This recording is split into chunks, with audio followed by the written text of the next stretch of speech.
Hello, my friends, and welcome to a brand new episode of Discourse in Magic. My name is Jonah Babbins, and in this episode, we sit down with Helder Guimarães. This was such an incredible episode because Helder is a prolific magician. He has created incredible shows and experiences, which may be a better way to put it, both online and offline. He has published impossible and incredible magic, and his thinking is really above and beyond and out of this world. And I had an absolutely incredible time, and this was a deeper episode. We spoke about magic theory, we spoke about FISM, we spoke about his journey, we spoke about creating a show during the pandemic, and so much more. This was an incredible episode. It was a ton of fun. I loved it, and I hope that you do too. Here it is, a wonderful conversation with the one and only Helder Guimarães.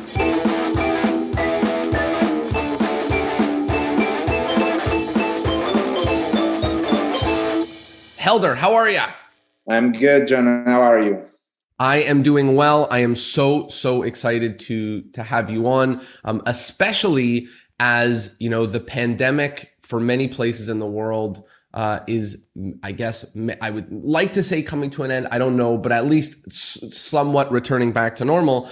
And it's kind of a fun time to reflect on all of the amazing magical things that people have done. You know, that magicians have risen to the occasion in the last year, and you are a incredible example of that. So we're going to talk about that today, and thank you for taking the time. Let's go all the way back to, you know, before pandemic, to the very beginning. Let's talk about getting into magic. How did you get into magic? So I started in magic because my father did magic as a hobby, and so I very early was exposed to it.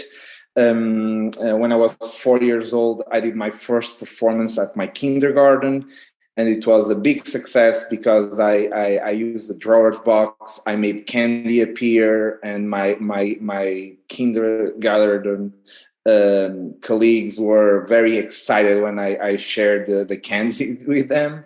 And so it took off from that, and then eventually till I was like 12, more or less. It was more like a fun thing, something that I was doing, but I wasn't really taking it super seriously. And then I stopped doing it for a few months, and I realized that it was something a little bit bigger than me. It wasn't like something I could decide not to do. I wanted to do it, and that's the moment when I kind of came back to it with a different set of eyes, and a little bit lost at the same time. What am I going to do with this thing that I kind of quit, but now I'm back in, you know, in such a short amount of time. And that's kind of where card magic started to be like the big thing. And I remember seeing Juan Tamariz perform a full show with just playing cards, and it kind of that took off for me. And I said, that's kind of what I really would like to do, is just that simplicity, that essence. And so that's when I start taking magic a little bit more seriously. I love that. I think couple things there. The first is like doing it for your class, which is fun. But the couple things that I want to talk about, you know, you mentioned that your dad was a magician. I know from a little bit of research, you talked about like some photo, like a photo of you at 3 days old, holding some cards. But talk to me about the magic community there. You know, I'm very interested in how we get into magic. You mentioned Tamariz. Were there other magicians that you were spending time with? Were there other people that you were talking and collaborating with? Or was, you know, going to see Tamariz perform like maybe the first time that you were, I don't know, exposed to that sort of thing? How were you communicating Not with at the all. magic community? I've been exposed to magic, like I said, since a very early age. You know, like I would say that the community in Portugal, although it was pretty small, there were like two people that definitely paved the way for what I did. One of them was my dad, that although he was just an hobbyist, he was like really good, and especially with close-up magic and sleight of hand. That's what he really loved. And then there was another magician in Lisbon, which is the capital of Portugal, called Pedro Lacerda. And Pedro Lacerda is one of Ascanio's spiritual sons. So a lot of the first things I remember about magic are all related to this Spanish influence that Pedro had, that my father had, and all these amazing magicians that were visiting Portugal, and that when I was going to Spain, I would spend time with. And I'm talking about Camilo Vasquez or Miguel Gomez. Those are people. So you had a very rich. I was going to say very rich upbringing of magicians. Like absolutely. But there is a difference between doing it as an hobby, or like I took it till I was 12, or focusing on something a little bit more seriously, where I would go like, oh no, this is something bigger.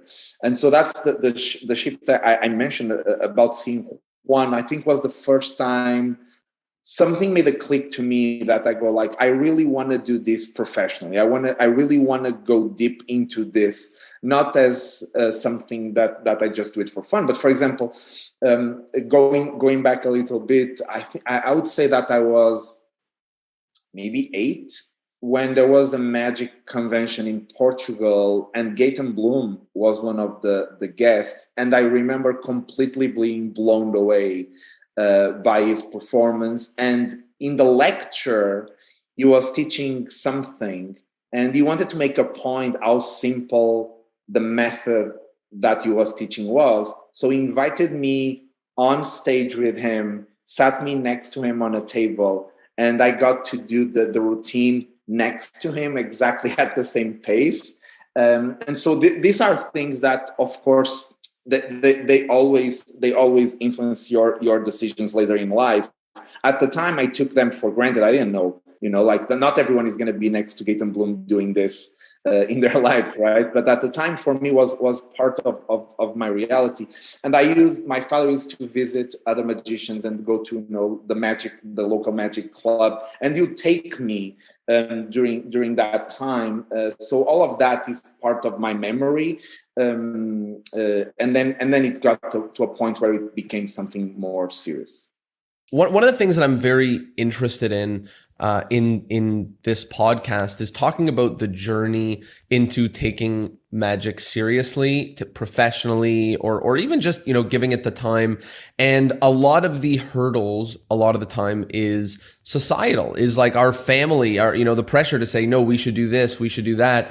And I know that you kind of had an opportunity where your parents said, go take a stab at this for a year, right when school was done. And I kind of had a really similar thing happen to me. And it's kind of an interesting moment, an interesting way to get into magic, to say, okay, someone has given me a window to try to figure this out and to go out and do it. So I would love to hear a little bit about maybe what that conversation was like with your parents, and that year was like, what you did to try to make it happen so you didn't have to go back to school. Sure. So no, actually, yes, there is like the 1 year thing that you're mentioning, but it was actually slightly different. So let me go back a little bit to that. Here in Portugal, the school system, we have 12 years of education, and then we go to university or college, how you guys call it, right? And so at that time, I wanted to go to theater school because I already had very clear in my mind, I want to be a magician. And I always loved theater, and I always loved the performing side of magic and other areas. And so I knew that there were a lot of tools that I would learn from a theater degree that I would be able to help me in what I wanted to do with magic. And that was the time where, for very, very surprising for me, my father, that loves magic, tells me no, because to be a magician here, it's really hard. To be a professional magician here is really hard. And I think you should have a safety plan, like a backup plan. And so I want you to have like a good degree, and then you can try it. But I want you to have a fallback plan, let's call it like that, in case things don't work out. So I went to university. I studied computer science for a year. I was miserable. I made a lot of friends, but I was miserable in terms of my academic degree. But I did all the classes. And at the end of that year, I said to my father, I said, like, look, it's clearly not a question of me being able to do it or not. I can do it. It's just that I don't want it. It's a waste of time. It's a waste of money. I really don't want to. And so I made a deal with him. My mother was always more like open to me doing what I wanted, like, but my father was a little bit more like careful about that decision. And I told him, like, I'm going to go and I'm going to try to go to theater school. Okay. If I get in, I get to do the degree.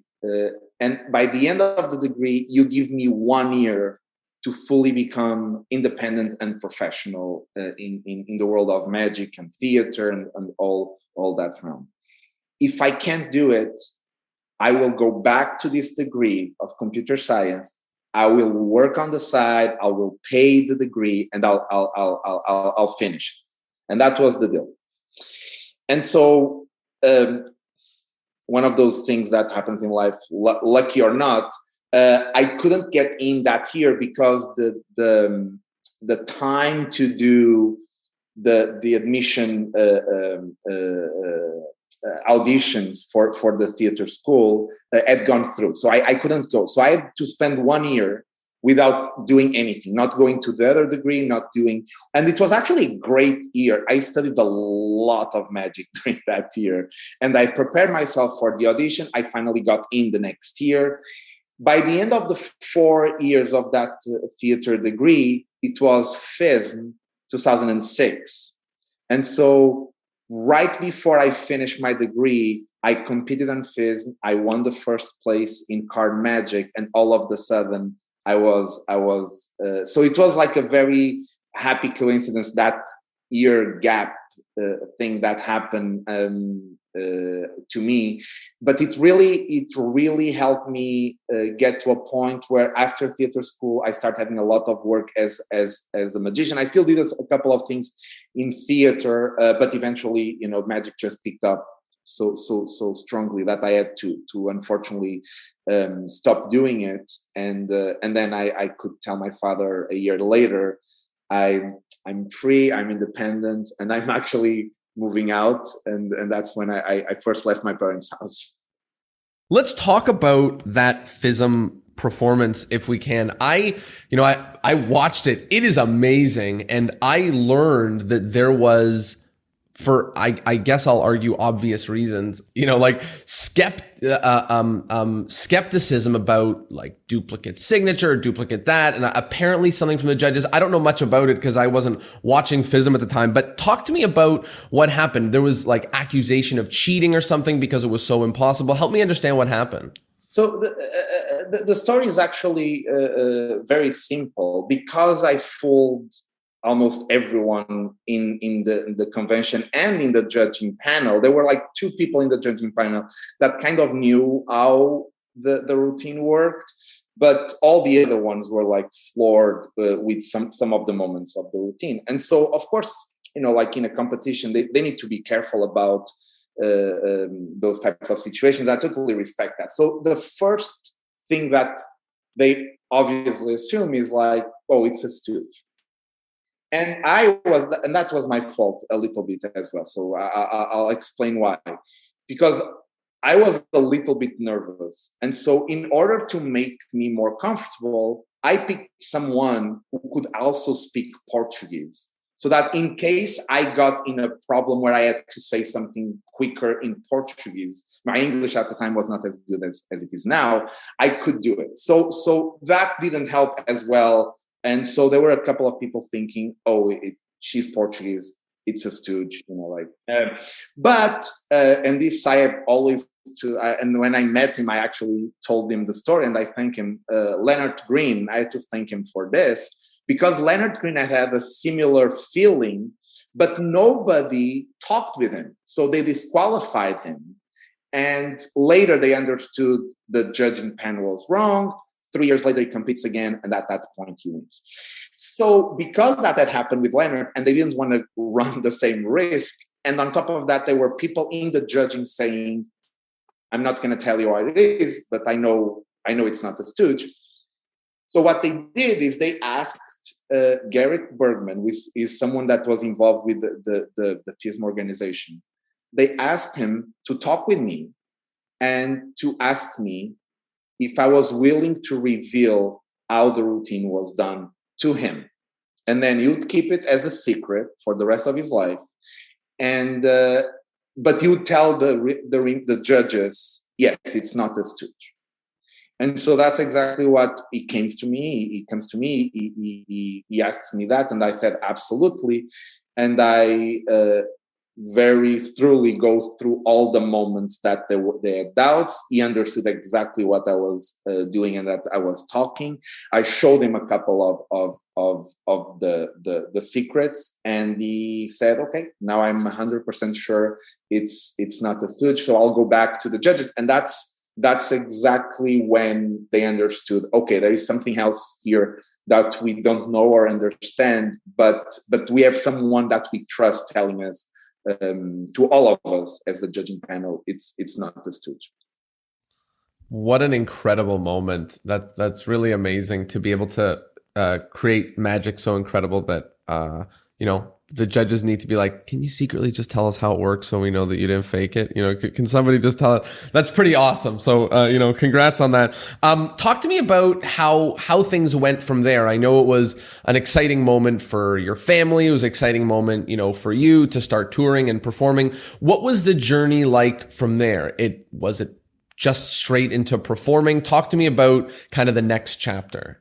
It was a very interesting moment because that FISM act was the first time I created an act from the idea of what I wanted to express and not necessarily from the point of view of technique or what routines I already had. It was the first time I came up with an idea, having no solution on how to accomplish what I wanted to accomplish, and then through a period of 6 years developing the act and eventually getting to that point.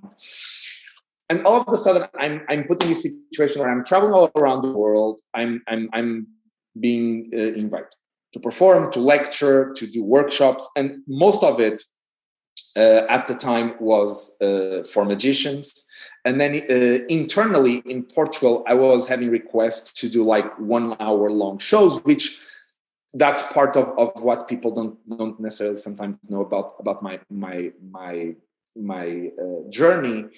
When I joined the theater school, while I was studying theater, I started doing these 1 hour shows every month in a very small theater in Portugal.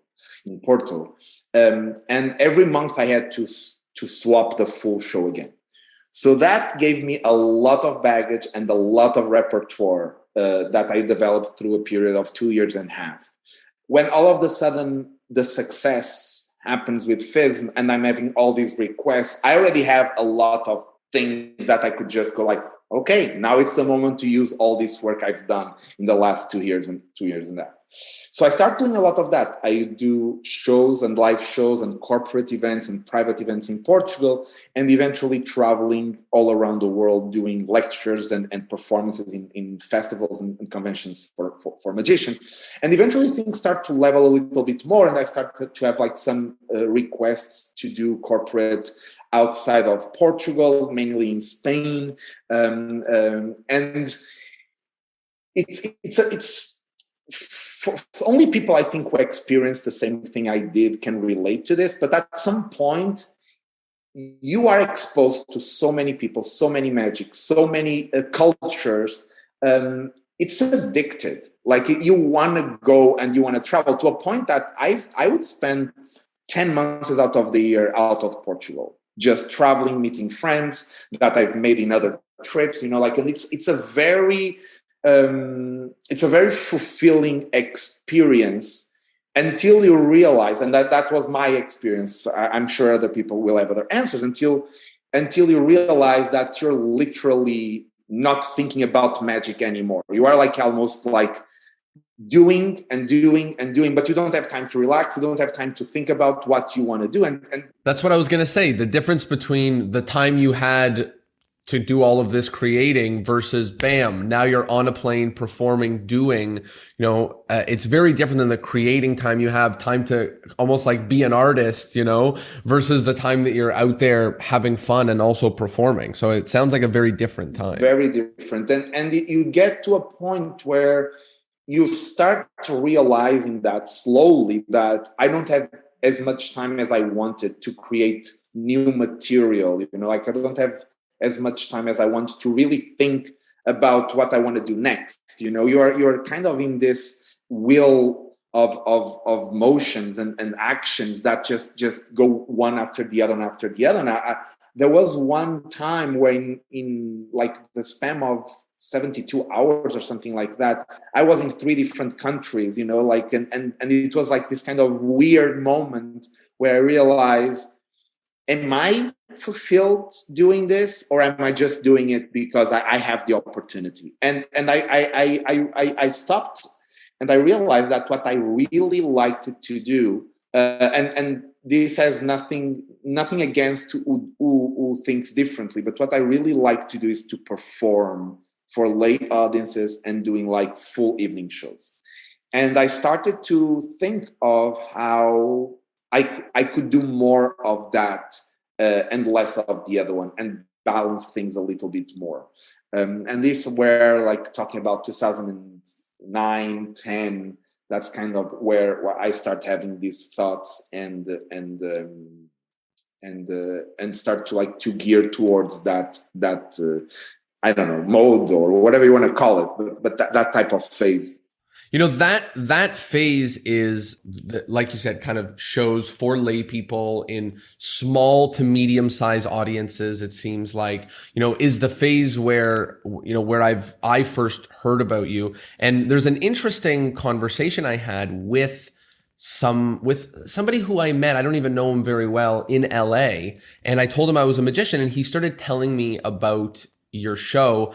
And it was one of the first times that somebody had described a magic show as something that was more experiential and less of, go to a theater, dress up, watch the show, go home. There was something going on. He told me he arrived at the location and he didn't really know if it was the right location. And then he was in a secret room. And as I was hearing about it, at the time, which was, I don't know how many years ago, it was something I had never heard of anything like it before. And now, both inside of magic and, inside of our world, this idea of experiential theater, experiential events has absolutely exploded and taken off. And I think in terms of magic, you've definitely been one of the pioneers of what those events look like. Can you talk a little bit about this idea of, I'm using the word experiential, but maybe, being fully engulfing, and really just turning the boat a little bit so it's not a magic show the way that everybody feels, but there's more to it than that. There's magic on the way in, on the way out. The whole thing is kind of magical. Can you talk a little bit about this style that you started doing more of? Absolutely. So let's just do the gap between the moment we just talked about in my life and so the first thing I started to do was like shows in theaters, right? And I did it in Portugal, and then I went to LA and I did it in LA as well.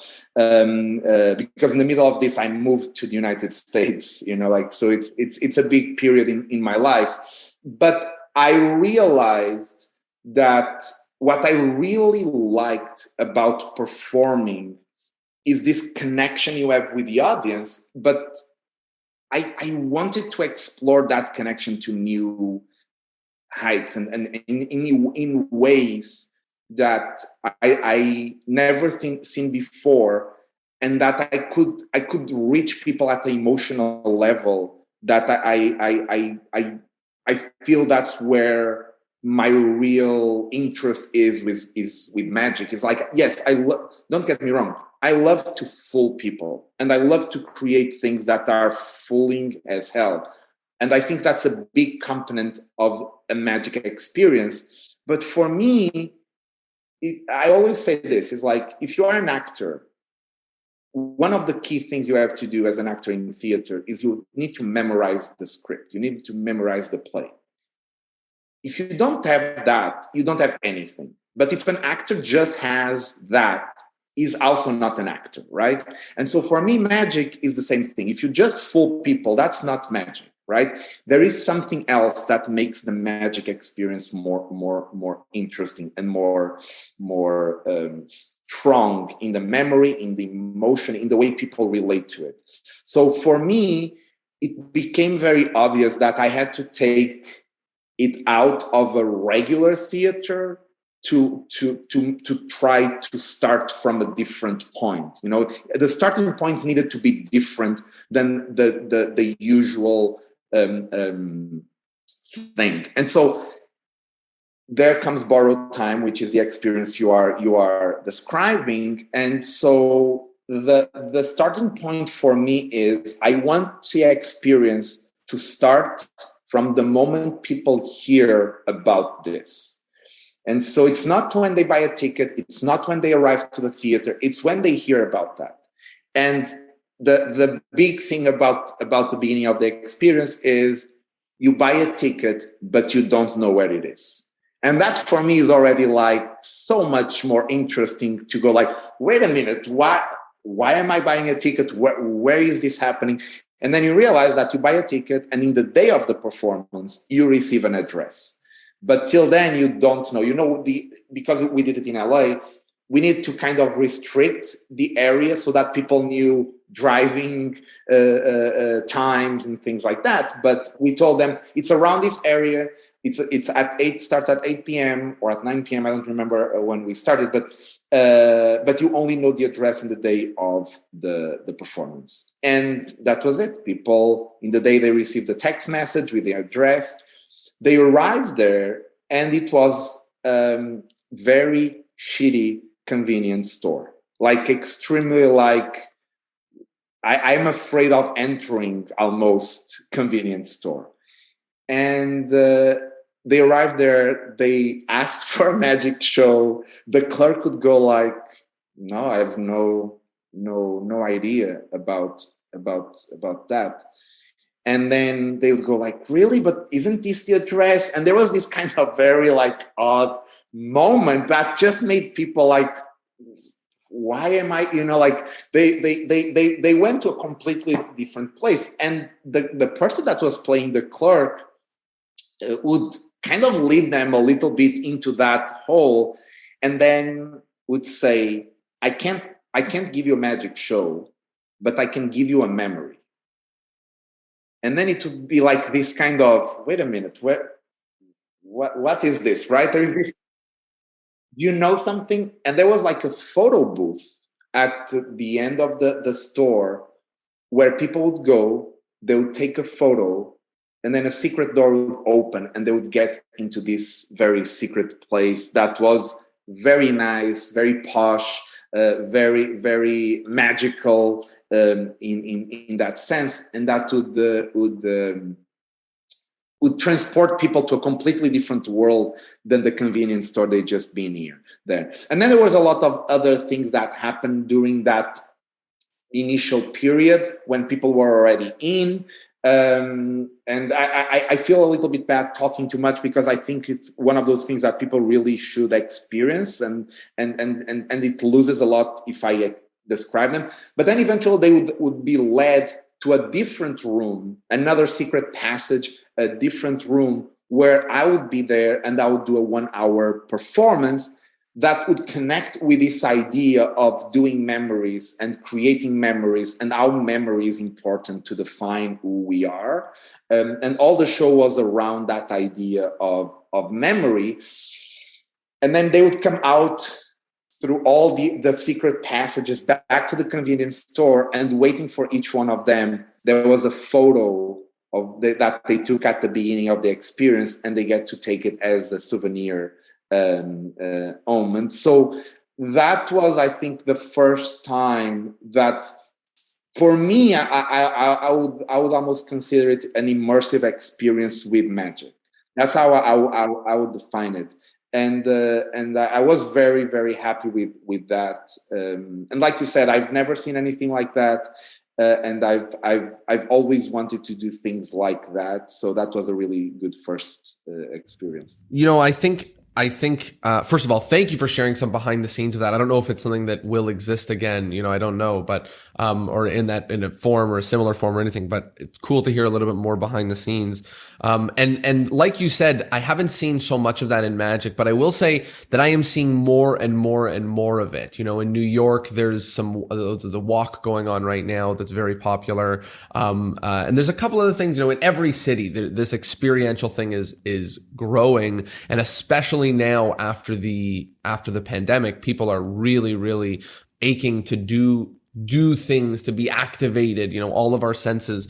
Can you talk a little bit about, like, if somebody is going to try to do this, or if magic starts to, magic shows starts to take this sort of turn to more private or smaller type things, higher end, more experiential, what kind of advice do you have for somebody who is trying to do this? How do you make sure that you're giving somebody an experience, maybe not too much, not too little? What kind of advice do you have for somebody trying to build out this kind of environment?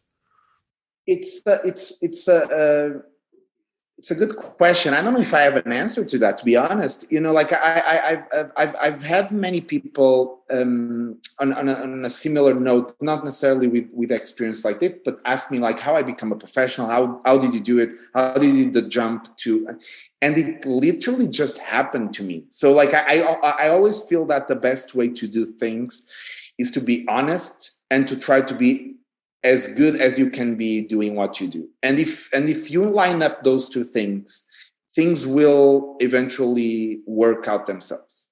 And so like for me, I can't necessarily say, oh, do that, because to be honest, I feel that what we did with borrowed time, and when I say we, it's because like all these things require a team. Like I can be the person that is in front of the camera or on the spotlight, but at the end of the day, you need a team that is aligned with you, that has the same vision or can fulfill your vision. And I've been very lucky about having collaborators with all these different things I do that share the same passion and the same vision, and we can create all these things together. So that would be like one of the first things I would say, is that surround yourself with people that share the same passion and the same vision, and that can help you deliver those things. But then I would say that, like there is a part of it that for me, you can't do something like that successfully if you haven't tried the normal experience of magic in a theater, right? I think there are a few steps that you should go through in order to get to do something different and innovative in that realm, so that you understand kind of the rules. And then you can definitely decide which ones you want to break or not, and why you are breaking those rules. Like, because if you start from the point of I want to do something different, that is not no, and that's not necessarily an honest approach to anything, because being different doesn't mean being you. Like, so there is a part of this that has a lot of nuances, and there's a lot of light and shadow on all these subjects. But I do believe that having done theater shows really helped me when I wanted to do a show outside of a theater. And so that would be my first advice, is try to do the normal thing before you try to do something unique or different, or that gets out of the norm. That's great. And especially as you said, you kind of need to realize where the gaps are for you, where no, I want there to be something else at the beginning, or, oh no, this environment is too big and open, or, whatever it is, figure out what the gaps are, that maybe you want to change. You mentioned working with incredible people, and it's no secret that you've worked with amazing people in producing these shows, inside and outside of producing these shows. Can you talk a little bit about gathering a team? I think that as I want to say as time goes on, but magicians are, I feel, getting more and more exposure, to to the other arts more and more and more. So I think that there's a lot of overlap as time goes on. And I think that as magicians, we now have more and more opportunities with the internet, with the communities that we find, to gather an expert from this industry and an expert from that industry and an expert from this field and that field to help us put something together that a magician alone couldn't do, not just because of the amount of people, but because of the skill set that we've had. So can you talk a little bit about both what types of people you think are the most important to put this together, and also how you sort of find out and pick people to help you with these projects? So I do believe that for any theatrical experience, and that means inside of a theater or outside of a theater, it can still be a theatrical experience even if we don't go to a regular theater. I think you're always going to have three. For me personally, you always need three very strong components of the visual aspect that you want to create: light, set, and sound. Those are the three things you're always going to have. That said, maybe you want to do a show with no music, and maybe that's something but that is already an option, right? Not at that point, you're already making decisions, right? Or you want to do something very minimal in terms of light, and maybe you don't need to hire like someone that is a light designer. Maybe you have the idea and you just have a technician doing it. So it really depends on what you want to do and your vision. Now, personally, I always like to have people that are not just technically proficient on what they do, but they also bring their creativity. So I always have light designers, sound designers, and set designers. Sometimes they overlap, like there are some set designers that do light, and so sometimes it's the same person. But I usually prefer to have everyone very focused on their own lane and have that dialogue among all of us. And then the question of the director is very tricky, because I do believe that we have a lot to benefit from having a director. But I think you have to find a director that understands enough about magic or understands enough about your work to not mess up with the magic part and what is the essence of the magic performance. And that can be challenging. I've been very fortunate about that, to be honest, because some of the people I've worked with, I've not worked with them at a small scale. I've worked with them at a bigger scale, and were the first time I was working with them. Of course, you get a sense of how do I say? You have a feeling that it's going to work or not. And again, it becomes a question of honesty again. Like, you also have to be honest with yourself. And sometimes that's the hardest thing, is to be able to understand, this is not going to work, let's stop now, or this is not going to work, let's have a tough conversation now. Those things, there is no way of explaining. There is not a rule book. But as you keep doing this more and more and more, it's going to be easier to understand when those things need to happen, and when those decisions were better or not, or now you're making a late decision. Whatever the mistake is in that process, in the earlier stages of trying to learn this process, you're going to probably do a lot more mistakes. And fortunately for me, I've been doing theater shows with magic since 2007, 2008, aside from the shows I had already done in that little small theater in which we had to do it all ourselves. So I had a lot of space to fail and to test and to commit errors until I get to a point where I couldn't do it any longer. So I'm very fortunate about that. It's harder when someone is a professional and tries to put up a theatrical performance, that they don't have a margin to make a mistake.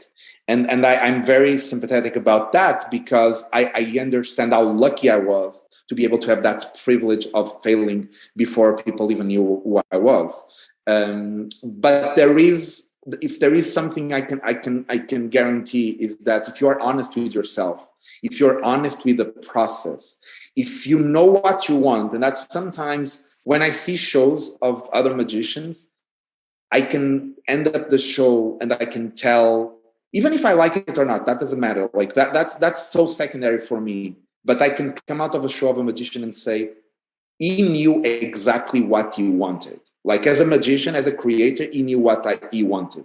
Because most magicians, I think, they don't know what they want from a show. So it ends up being a mismatch of many things, but there is not an essence of the show. There is not an essence of communication.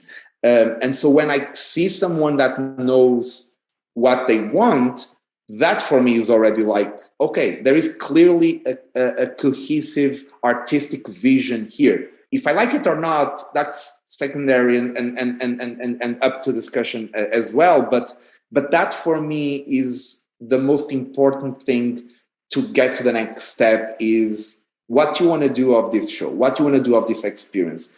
What is your goal? And trust me, if the goal is making money, you are completely off. It has nothing to do with money. It has to do with artistic vision. It has to do with what you want to say, what you want your audience to come out of it with. Like, for example, going back to the example we talked about, borrowed time, it was about memory, and now memory makes us who we are. And it's not something that I'm talking because, it's an interesting topic. My grandmother, very, very recently, from the moment I started creating the show, was diagnosed with Alzheimer. And so I knew what was living without a memory, and I knew how tragic that is for everyone around her. So I decided to twist it, put a positive spin on it, because I believe you should come out of the theater with magic in a more positive way that you enter the theater. But that was my goal, is for people to understand how lucky they are to have memory, to use that memory, to create memories, and that they shouldn't take it for granted and they shouldn't waste it. So that was my goal. And then everything else is created around that very core idea. So that is something fundamental, in my opinion. There's a ton of important things you shared there. The first of which is who is critical to be a part of the team. But I think what you just said there at the end is the most important, which is that it all follows the vision, right? To decide what kind of director you want will be answered based on what on earth it is that you're trying to make, what kind of thing you're trying to do. And to answer what kind of lighting designer you want is all based on, what it is that you're trying to do. I know this is a stupid question, but I will ask it anyways. I think a lot of magicians, feel like they're on the other side of what you're talking about. For example, I find it to be very difficult, obviously, to make a show about something. A lot of the times a show is a series of tricks that I do and people love it and they like the show. And to get from there to a show about something, there's a vision, there's a message, seems like two completely and entirely different worlds. To even, you were talking about like have a goal, like I hope that people come in the show, they leave with this, I think those are almost two completely and entirely different types of shows. They're two completely entirely different things. And there are magicians living in both camps. What kind of advice would you say? I'm trying to, I guess, word the question in a way that doesn't sound stupid. The stupid question is like, how do you want something? How do you have something so clear? But to have it worded a little better, how can you help magicians who are in camp A, which is doing tricks and putting them together? This looks like a closer trick. This looks like an opener trick. This looks like a middle trick. This is a wonderful act, versus, hey, I want to put together an experience, whether it's, a ticketed show or your show or whatever, that has a message, has an idea, has a goal, these seem like different things to me. Help me understand how somebody can kind of go from camp A to camp B. I don't know if people have to go from camp A to camp B, right? If they want to. Nobody has to, I agree. But if people are struggling to make a show that is of that type. I honestly think that is something that is extremely organic, and when it happens, it happens. Like if you have that desire, it will happen. That I can tell you that. If you have that desire, it will happen. You have to work for it. It's not going to fall from the sky, but it's definitely going to happen. And the only thing you have to do is listen to yourself, look around, see your life, enjoy it, understand why you are unique, what experiences are you going through that you can connect with other human beings. But it's not something that I can say, well, this is the method, right? There is no method, right? In fact, for example, in Borrowed Time, although there was a goal and there was this vision, like all the moments of the show were separate entities. Like they were like small separate stories that all related to memory and all had this final reveal, but they weren't connected in any necessarily dramaturgic way. But for example, my latest live show that I did at the Geffen Playhouse, Invisible Tango, it's one story from beginning to end. And that was something I've never seen like in a magic show either. And I had this very powerful, it wasn't the first time I did, I've done it one time here in Portugal. I did a show where I just told one story. And I realized that there is something beautiful about this one single journey from one point to another in a theater. And when the moment came, I knew what story I wanted to tell, and it just fall into place. But I wasn't necessarily. It's a weird thing because you are always fighting that Camp A and Camp B. Like I many times start a process on Camp A and I go like, I really like this routine and I really like this routine, but what am I going to do with them? And sometimes they stay in the drawer for many years until I go like, this is the presentation. This is the idea. So I definitely feel that if you have the desire, if you want to do something that is like this cohesive, a full unity, you will work towards it eventually, and you will find the struggles and you'll find the solutions as long as you are willing to keep that desire alive. But it's really reductive to just say this is the formula, right? Did you understand what I mean? I don't want to seem I'm not trying to answer. I'm just trying to. There are then techniques to write scripts. Yes, those things you can learn, but nobody's going to tell you what you should write about. And so for me, the starting point is I want to write about this. I want to tell this story. Then there is techniques of how to develop that material. And then we can talk about those as well. But it's the starting point that it's impossible to teach, I feel. Of course. It's kind of, it's the creative, it's the spark, it's the, so it's very hard to teach that stuff, but thank you for trying, talking a little bit about, what it's all about. Let's turn a little bit and talk about, theory.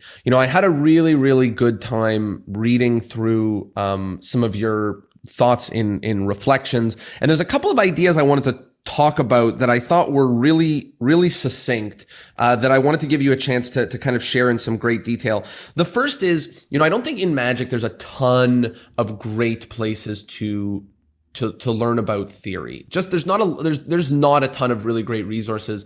And when I think about the construction of an effect to make it as most fooling as possible, I really only think of Ascanio, Darwin Ortiz, and Tamariz for me. And I'm not maybe as learned, but those are the resources that I think about. And particularly a good example, which I know Darwin Ortiz talks about, and then you spoke about, is something disappearing from one location and appearing in another location. And, a lot of things come into question, like, should those two things touch? How close should they be to each other? Different things like that. And you shared a great essay, but 3 bullet points about when method should happen, or big no-nos, I should say, about when method should happen and when the effect should happen. I just want to share a couple of them, and then maybe you can extrapolate and talk a little bit about this. The first one you said is that when the method happens in parallel to the effect. So when they see the effect happening and at the exact same time is when you're doing the method in exactly the same moments. That's a bad thing. The second thing that's not good is when the method happens completely and entirely after the effect is completed, because then, we'll talk about why in a second. That's a bad thing. And the third is when the effect is completely done before the method, when the effect is understood to beginning and end before the method. So first thing, did I understand those right? And the second is, I know this is a complicated essay with drawings and stuff like that, but I would love for you to talk a little bit about this, because I think magicians create their own magic a lot, and these things are really hard things to talk about, of when the method can and can't happen, when the effect should and shouldn't happen. So I guess I just kind of said those things, maybe open the door a little bit for you to talk about this a bit. You got it mostly right, but there are a couple of nuances I want to add before I start going deep. But when I say method is the full method, or when you are saying method, because I never refer to those in those blocks as you did, but when we're talking about method is the full method. So if the full method is done after or before, or it's in parallel, I do believe it's wrong. Let's talk about the easiest one, the parallel, right? Imagine we're talking about, and actually it's a very, very popular example, so we can use it. The card to pocket, right? Card to pocket. You sign a card goes into the deck. You riffle the cards. You put your hand in your pocket. You take the card, and the signed card is there. If you do that using a palm, like, what is the solution the audience is going to think is exactly what you did, because the card was in the deck, you went with your hand to the pocket, you take the card, you didn't show it empty. That's why the good version of a card to pocket is to have a fake card in the pocket. You have that moment where you show the hand empty and you reveal the card, right? And then at that moment, there is already a different mindset in the heads of the spectators that allows you to secretly palm the card and to kind of replace it for the other one you showed before. And so that method, basically what that does is that it has something before the show even starts, which is a card in the pocket that people are not aware of. And so when you get to that final moment, part of the method is done, and then you just have to complete it. But the method is completely not in parallel with the trick, because there is a time delay. And that time delay is what allows for that method to be strong. Another very, very strong example of this is the folded card into like a box. Like the mystery box, for example, or what Fred Capps popularized from the Anning version, is the idea that you see the folded card, you assume the effect is over, and then you finish the method. But there is little nuances of the method that are being done before, like folding the card secretly, controlling the card, like things like that. That just... I wouldn't say that you can't break that rule and be successful at certain moments. It's just something that through the course of magic and history, if you look at them, those are not the things that stand out in terms of that is really impossible, because we have to play with the perception of what is happening and what we are really doing. So that parallel thing normally doesn't work. And the same thing with the method happening after or before. but at that point, that's why I was trying to be more careful, because at that point it really depends more on the methods. And there are, for example, the Cards Across version I put on the book, we actually create almost all the method before the effect even begins, and it's done in a way that we're just presenting information to the audience. We're just doing, here I have 10 cards, do this, it's going to be here very clear. Here, it's going to be here very clear. Grab the glass. Now I'm going to tell you what we're doing. But the method is already over. And that normally is the way I believe the real strong methods work, is when you create a scenario, and in that scenario, you disguise 100% or 90% of the... It's already done, if not almost completely done. Absolutely. Is what you're trying to say. When people understand what is about to happen, you are already finished almost. And so that, I feel, it's the best way to create and construct a very impossible feat of magic. That's a great sentence, by the way, for just anybody to tattoo on their forehead or their wall or something, which is, by the time they know, when they figure out what's about to happen, you should either be done or almost done. And I think that's a good way to summarize a lot of the things that you shared here about when the method should happen. Thank you for talking through that. The other thing I wanted to talk to you about was a really, really great thing you shared about logical presentation and artistic presentation in reference to a scanio. And there's something that comes up in magic a lot, which is we like to make jokes. We like to, talk about everything. We like to talk about what's going on. And sometimes when we share all of those things, people will miss the important snapshots that they need to see inside of the trick to make the trick effective and make the trick memorable. And similarly speaking, those jokes and those things that we say is a really great opportunity to hide the methods that we're doing, because it's only in those empty spaces where we say, look, this is actually 5 cards, 1, 2, 3, 4, 5, that they remember that, because I'm going to go make jokes for the next 3 minutes before I say, okay, now count, there's exactly 3 cards.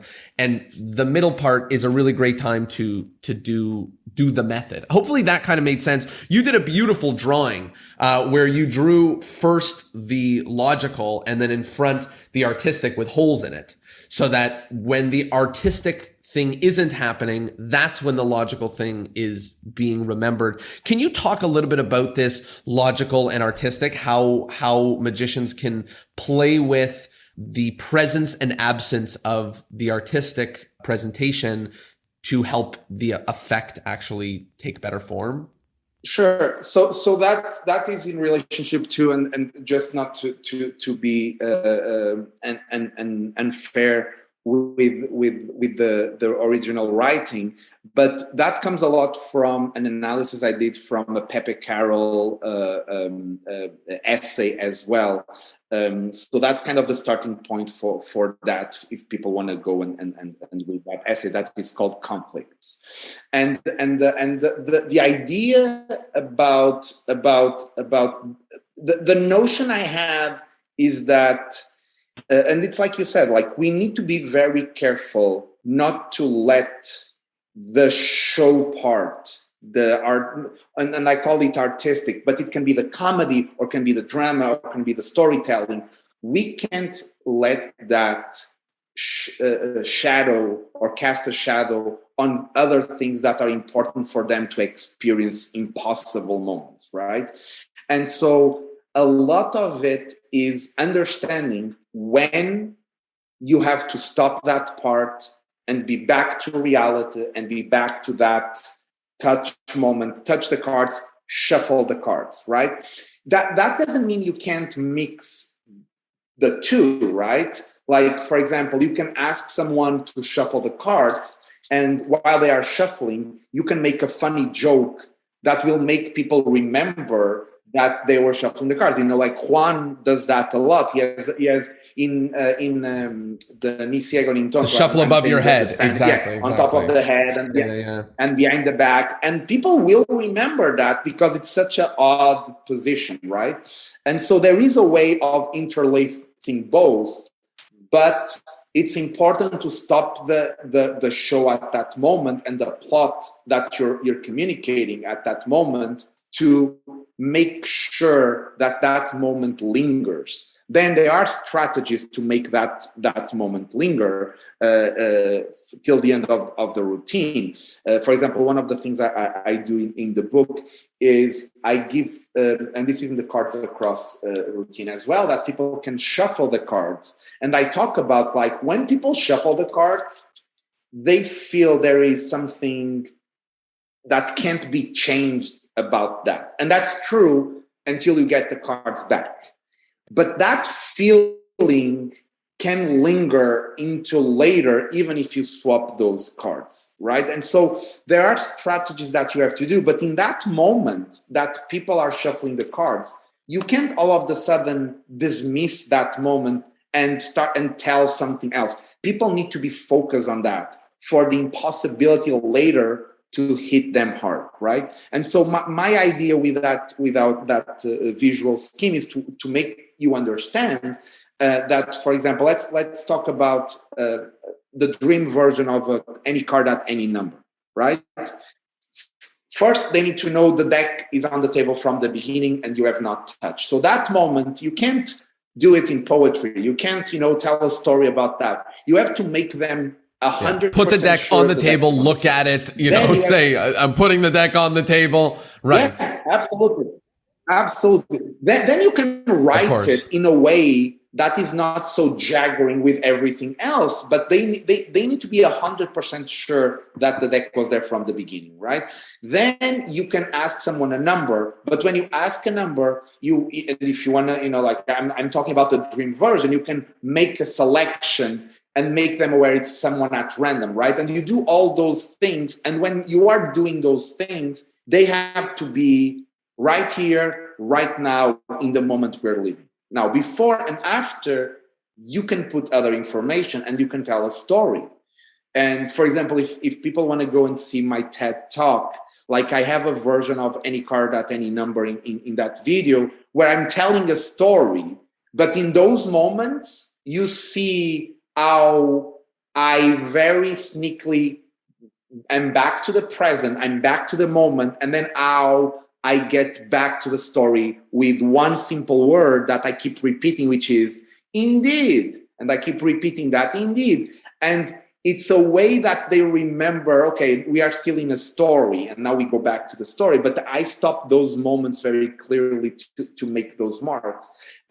Because otherwise, they will get to the end of the trick or the routine or the show, and they go like, what did they will not have that strong feeling of impossibility. And I if I have to say something, is that all the options I make in terms of show, story, performance, I always make sure that they don't impact the impossibility of the magic I'm performing. I think about Tamariz writes about comedy and magic, and he kind of talks about the same problem a lot, which is, when to make a joke. And if you make it at the wrong time, they'll never remember the most important thing that you need them to remember. And then the exact opposite, which is what we were talking about, which is, making a joke about the moment, like shuffling it above their head or whatever, or, to put an example of the one we were talking about, any card, any number, you could place the deck on the table with tongs,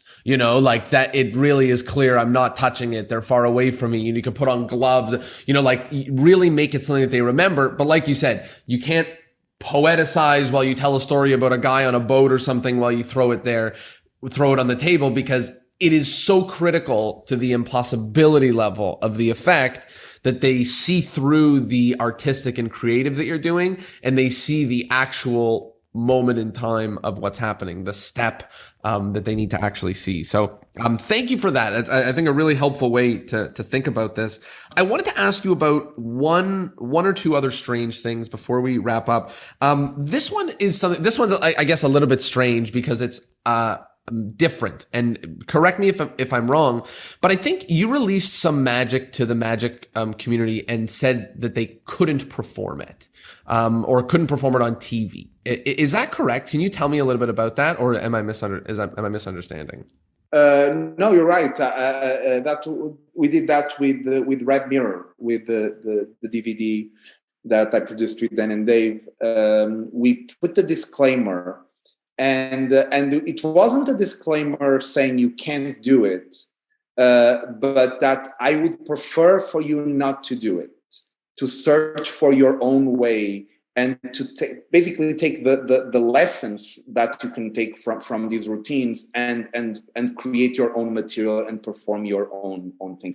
I got a lot of hit at the time for that, but I'm still very proud of saying that, and I still do that in my current things I release. I do different things depending on the projects, but I feel, let's put this in another area for us to understand.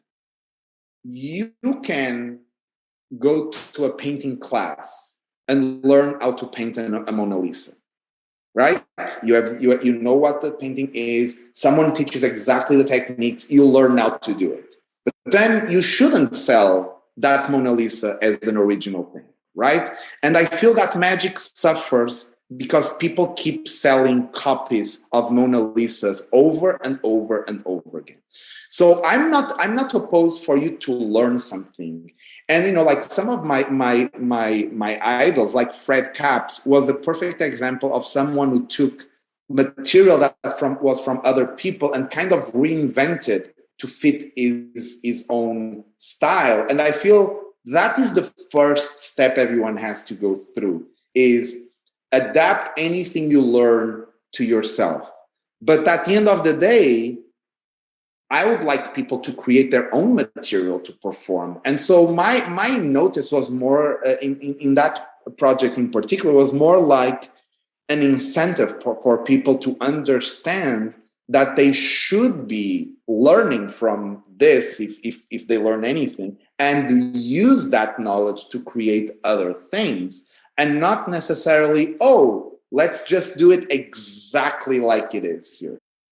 All I was going to say is I think it's not strange. Like, in the context that you put it, many magic creators and magic books have something, as a, let's call it a disclaimer that says like, please don't use the script that I'm using. Please, for the love of goodness, write your own script. Or magicians beg at the end of their books, like, hey, if you come up with a different way or better way to do this, like, let me know, keep doing it. So I think that, there is a spectrum. Like you said, I think it's not like, hey, don't do this. You know it, but don't touch it. I don't think that that's what it is. But I think that, like you said, it's maybe a little bit further along the line of use some different words. It's maybe a flagging of your hands to say, the point of all this is not for you to do my work and say it's your work.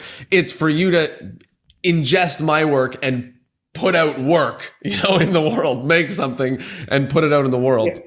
Because I do think that we all have to win with that. And the people who think they don't are actually wrong, because they would be so much more satisfied if they pick something they like and they work it to fit themselves. And so, like, for example, just as a side note on that topic of restrictions of material and things like that, my last project, which was Secret Language, you are not allowed to do the material on video or on TV, but you can do it live and in any live performance. So, for example, that is a different type of scenario. But for me, like, I'm not doing that to protect anything besides the material itself and the fact that it's fair to everyone that no one person goes on TV, does something, becomes a viral video. It's not, I just don't feel that's fair. It's either me doing that because I created it, or if you want to do it live, go ahead. Here is the material. You can learn from this. But that's the restriction. I feel it's not fair, especially in the world we live right now, to everyone else who also buys the book. I would say that I agree. I think to encourage magicians to do that is great. Just to push the envelope a little bit. If somebody changed the trick a certain amount, that it was different, it was theirs, but still recognizably your influence, and did go on TV or did, something to that end, a viral video, something like that, would you be bothered? Would you be excited? Would you be, how would you feel? Look, it goes to the point where how much you're gonna change it, right? And how different it really is from the starting point of the creation, right? And it's unfair to talk about it on the open. But for example, like I can give you a very clear example of people who have done my routines, like in contests that they were allowed to.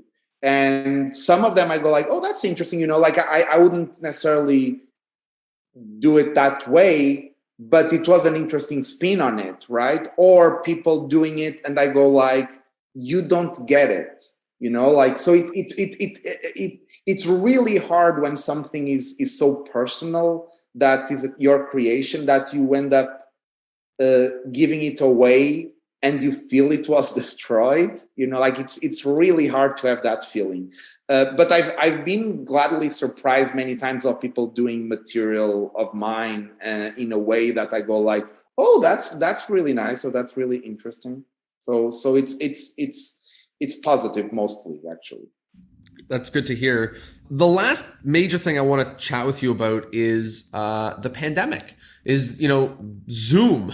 We all in the last, 18, 19 months had our creativities challenged and tested. Every magician who at least does this professionally, whether it's for financial or for boredom or for excitement, we all kind of had to figure out how to figure out our way of doing magic for a camera lens and for other people in different places in the world, because we were forced to. And you put together a show that got incredible reviews all over the world, and really did an amazing job of, as we were talking about, I think we spoke about a little bit here about magic being in pop culture in different ways. When magic is on America's Got Talent, when magic is here and there. And I think a virtual magic show is something that was thrusted into fame, in the last couple of years. And I think that your show was a place to look for both lay people and magicians, of somebody who is doing this right, somebody who's going above and beyond, someone who's putting together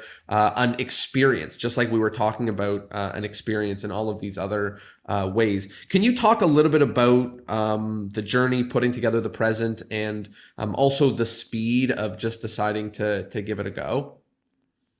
Sure. So it's actually a very funny story, because the starting point for the present was the fact that at the beginning of 2020, I was planning on taking Invisible Tango to New York. That was the plan, right? And we were like starting to look venues and understanding which would be the good dates. And I was about to fly to New York to scout for venues. And all of a sudden, lockdown, everyone home. Because I'm Portuguese and because things in Europe started a little bit earlier, I was following and I was understanding this might happen in the States as well, because it's a really weird thing that is happening in Europe.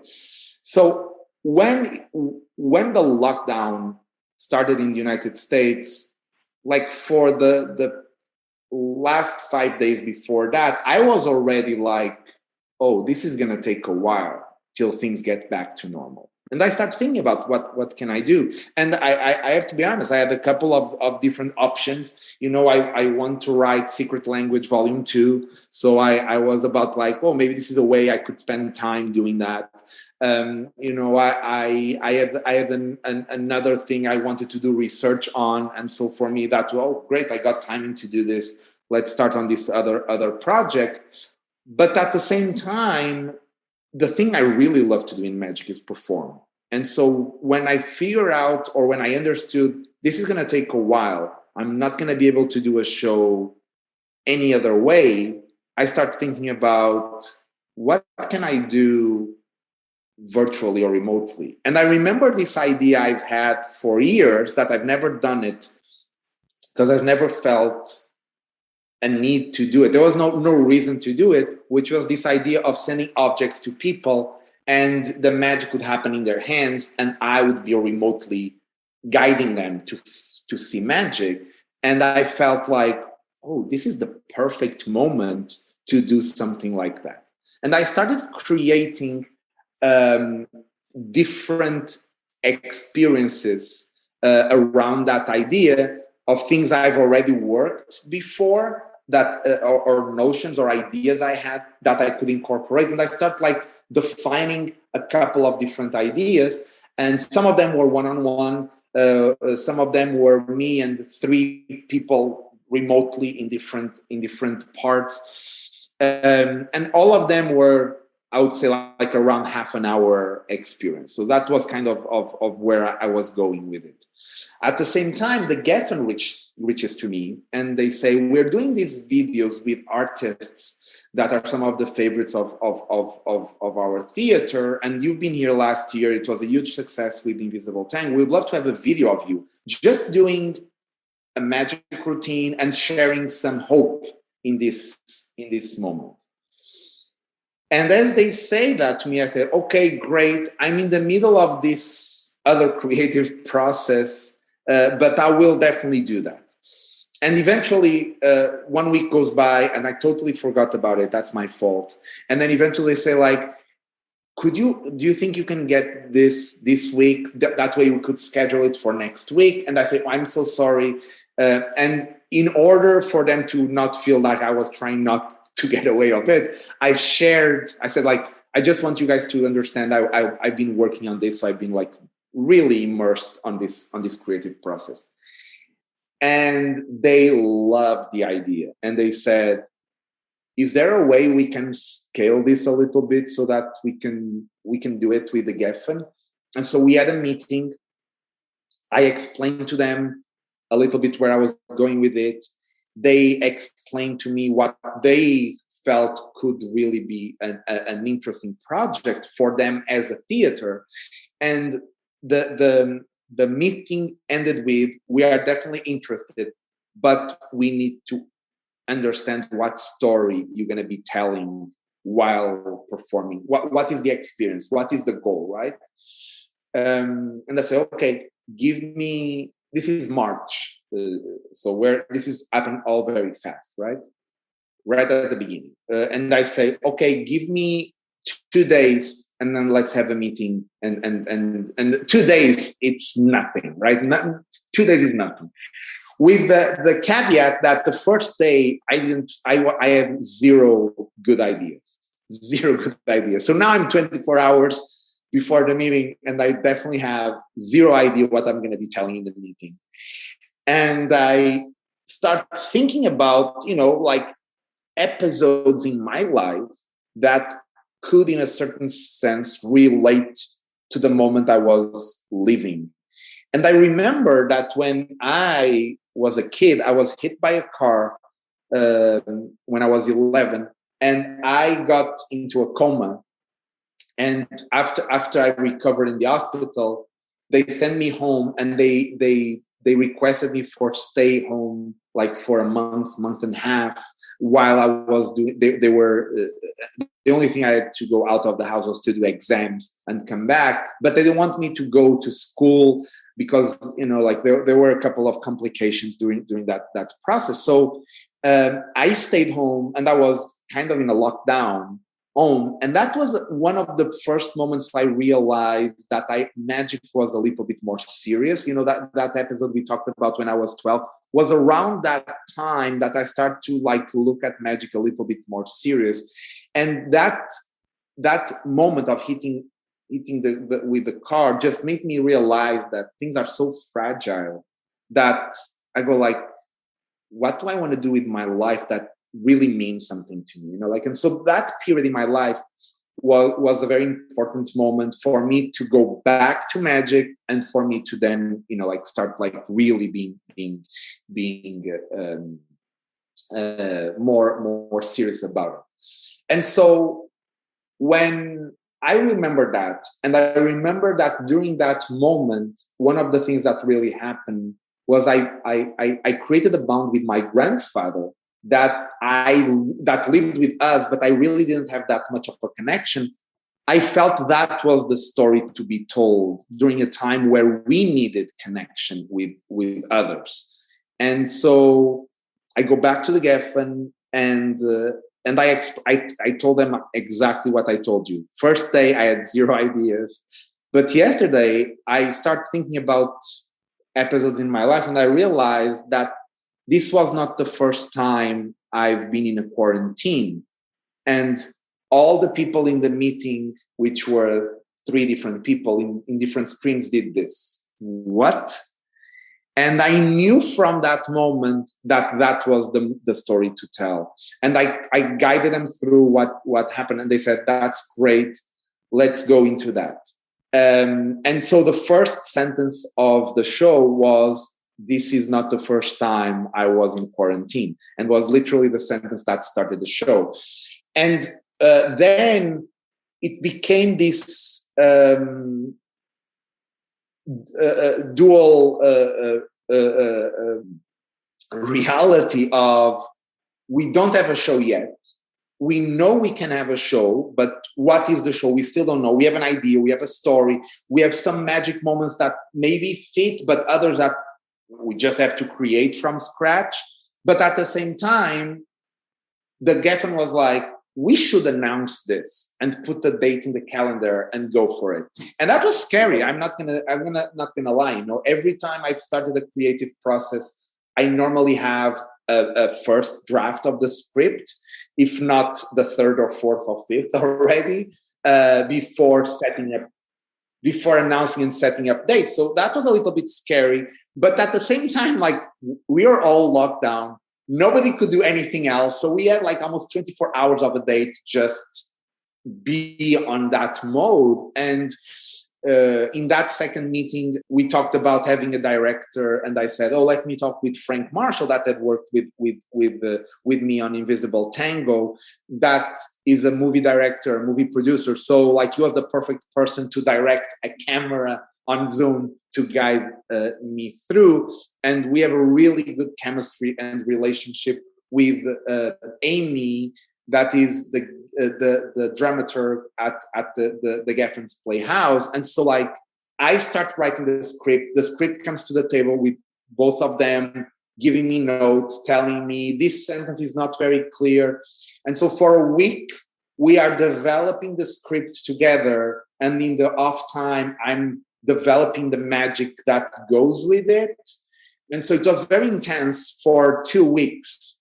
And then after 2 weeks and a half, we definitely had a skeleton. So we had a really good skeleton with a lot of holes, don't get me wrong, but we had a good structure that we knew it could work. And then we started playing with Zoom and the technology, and now we can make that work. And just to be clear, and to not be unfair, at the same time we're doing this creative process with the script and me with the magic, there is a team of people already figuring out the technical details of the platform, what we needed, how we can hook up an HD camera to be able to broadcast the show in in HD quality. You know, like we're taking care of all these things in parallel. We're talking with a set designer, you know, like, and explaining the idea and how we want to make this feel like home, but at the same time kind of curate the space of my house. You know, so this is all happening at the same time. Tickets finally go on sale because the date was on the tickets go on sale. In 1 hour, we are sold out for 6 weeks. And then a new set of 6 weeks goes on sale before the show even begins. In half an hour, they get sold out. And now we're just in big pressure because it's like, well, this is definitely gonna be a roller coaster, and we still have to prove that this concept works. And then, you know, like figuring out the box sizes, the shipment, the objects, you know, like all of this was done in little over a month, you know, like, and so in May we opened the show, and we're very pleased with the reactions we had. I'm gonna tell a little behind the scenes story. Before we had our first paying audience, we did 4 shows with friends so that we could get feedback from them. And so when we get to the first performance, actually was the fifth performance we were actually doing. And by that time, we had readjust all the little things so from that, the first performance with a paying audience, things evolved and things got more polished, of course, because repetition does that. But the structure of the show was the same for the rest of the 252 performances. Wow. That's an incredible story. And, aside from just a testament to what you were able to accomplish, kind of a reminder to all of us about, a moment in time, even like 8-9 months into the pandemic, all of our calendars were full again.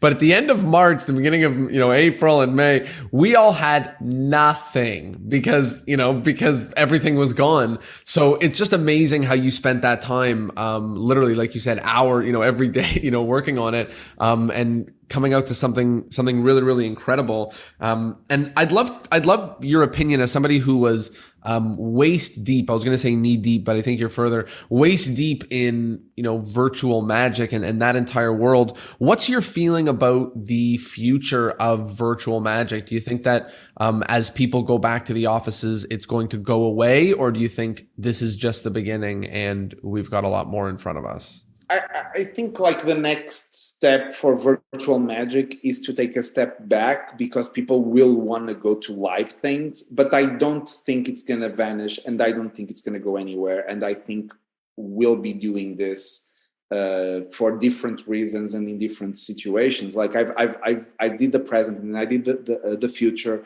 and after the future closed, I kept having inquiries to do private virtual events. And when I started to do live events already, I still did virtual events at more or less at the same time, because it allows for certain situations that before the pandemic, people didn't even consider. Like, for example, if a business has offices in New York and in LA, instead of flying people over to one place and do an event with all the team together, they can have the team in their offices, and at the end of a working day, give them like a 1 hour magic experience, right? And so things like that will make, for me, I think will make this exist forever. But I don't think that it's going to grow now that we can go back to live. Like I think it's going to be a wave. But it's definitely another avenue to explore magical creations, and in that sense, it's really exciting for me. I think I agree with both of the things that you said there. I think that it's not the it's just the beginning where we're at right now, but also I think it's about to go away, at least in a big way, for a little while before it comes back and solves some other problems, or at least shrink down. This has been absolutely incredible. We're nearing the end of the episode, where there's some wrap-up questions that we do on every episode. The first one is the endless chain. So in order to keep the podcast going on for eternity, each guest is asked to recommend another guest that would be perfect for the show, perfect for this kind of discussion. The two caveats are that I cannot have had interviewed them already, and you have to potentially be able to put us in contact, because otherwise it's just naming random names. So who would be, you think, a really, really wonderful addition to this show? Who would be someone great to speak with? Let me see. Did you have Bill Goodwin? No, not yet. Bill Goodwin is an amazing person, amazing friend, a lot of knowledge condensed of a great era in magic. He met all those great card guys, and so I have a lot of fun always with Bill. I'll put you in touch with him.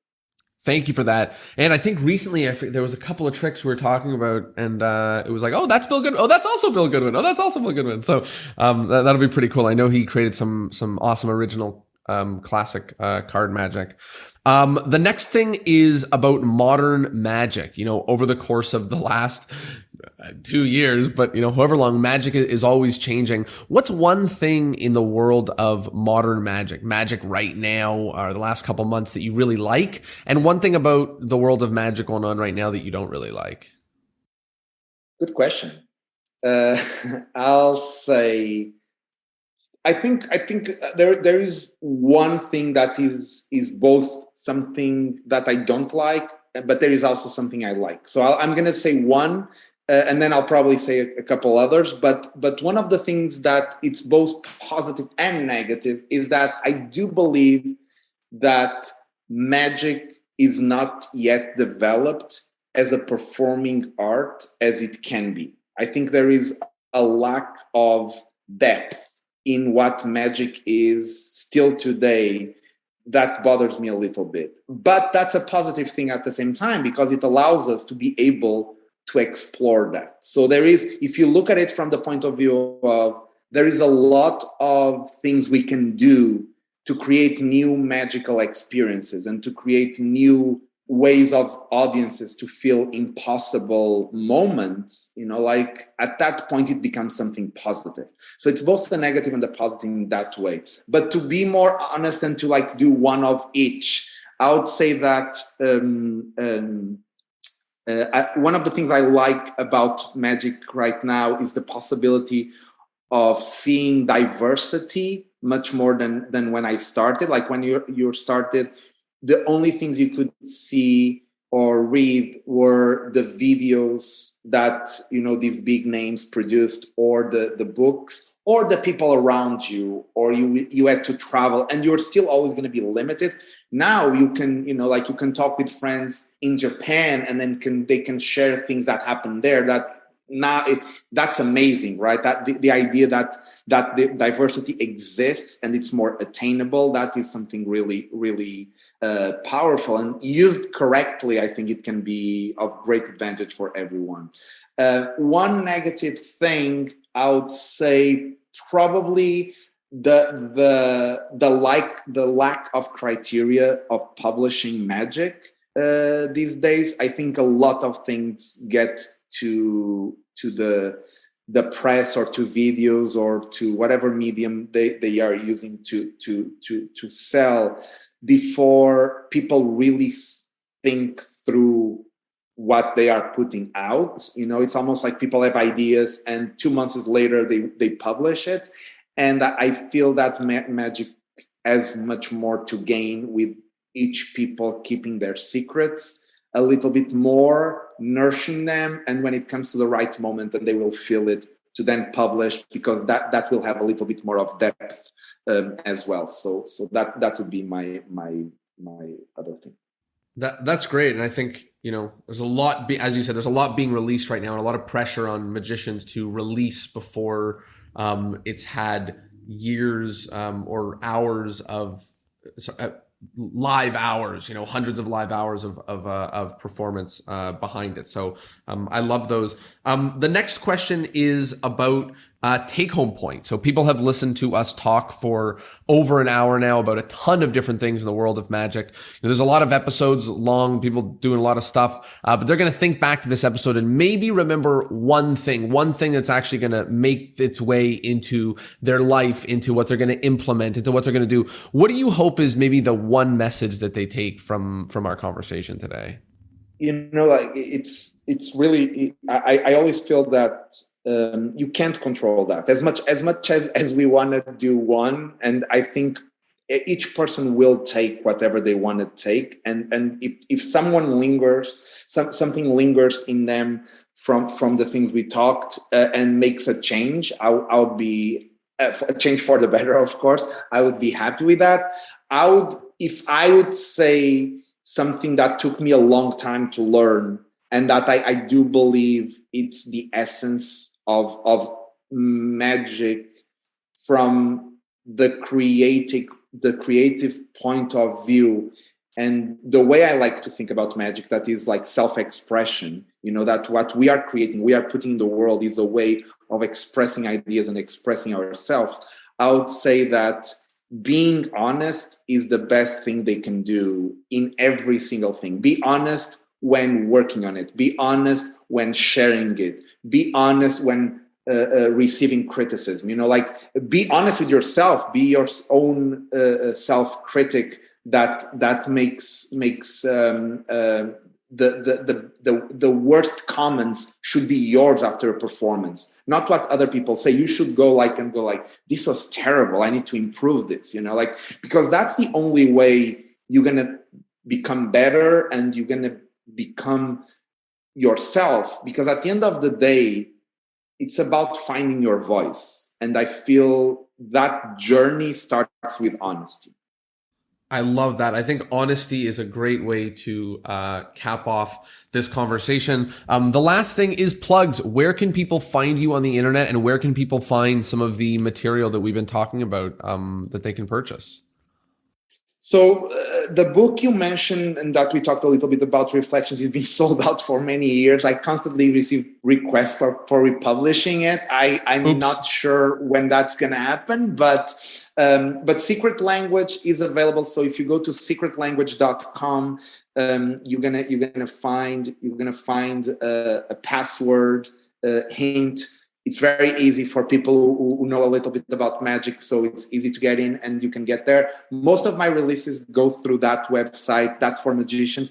If you want to follow my shows and my public appearances, then it's Instagram, Twitter, or Facebook. Or you can go to my website, that is thisiselder.com. There is a newsletter, a subscription, little, how do you say, field there. Yeah. You can put your email, and every time I do something new, I'll send an email. I'm going to ask just this one last question for even just the sniff of a hint, but you are always working on the most amazing stuff, and I know you got something cooking on the horizon. Can you even just give us a sniff of what is cooking on the horizon? You can say anything, but what's coming next for Helder? It's really hard to say something without telling too much. But I would say that it's going to be a new way of presenting and exploring magic that I've been working on for a while. And hopefully, sooner than later, I'll be able to reveal more about it.